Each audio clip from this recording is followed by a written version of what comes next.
Hello and welcome back. How many biosphere reserves are there in India? 18। India में कितने biosphere reserves हैं अभी at present? 2024 का data ये 18। How many biosphere reserves are in UNESCO's map world network? कितने biosphere reserves हैं UNESCO के map world network में? 10। इंडिया में कितने बायोस्फीयर रिजर्व्स हैं? 18। और यूनेस्को के मैप वर्ल्ड नेटवर्क में कितने बायोस्फीयर रिजर्व्स हैं? 10। The gulf of Kutch was declared as a biosphere reserve in 2008।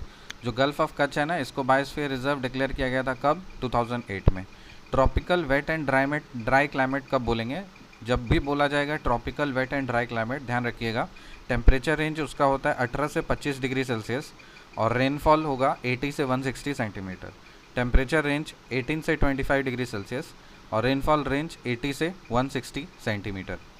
What is willy willy? Willy willy किसको बोलते हैं? Tropical cyclone of north west Australia. Tropical cyclone of north west Australia. So Australia का जो Australia के north west में एक tropical cyclone आता है, उसको क्या बोलते हैं? Willy willy. कहाँ से ओरिजिनेट करता है वो? टिमोर सी से ओरिजिनेट करता है। What is willy willy? Tropical cyclone of north west Australia is called willy willy. It originates in Timor sea. The continent with the highest mean elevation in the world is Antarctica. कौन सा ऐसा continent है जिसका highest mean elevation है?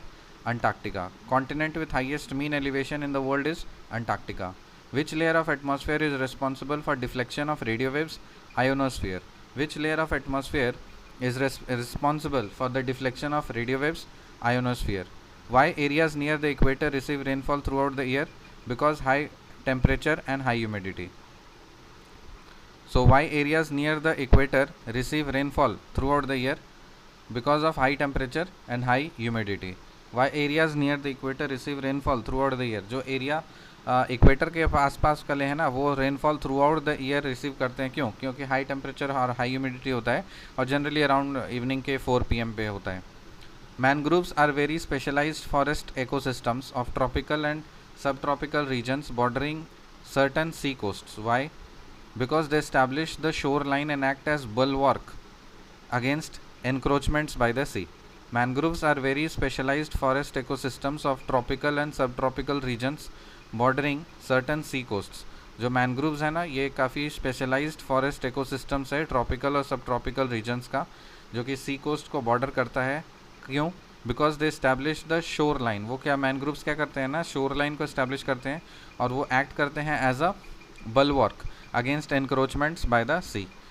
Diamond ring is a phenomenon observed only along the peripheral regions of the totality trial. क्या ये बात सही है? हाँ, जो डायमंड रिंग है ना, ये एक फिनोमिनन है जो कि सिर्फ और सिर्फ कहाँ देखा जाता है? ये peripheral regions of the totality trial में. So diamond ring is a phenomenon observed only along the peripheral regions of the totality trial. Recap करें. How many biosphere reserves are there in India? 18.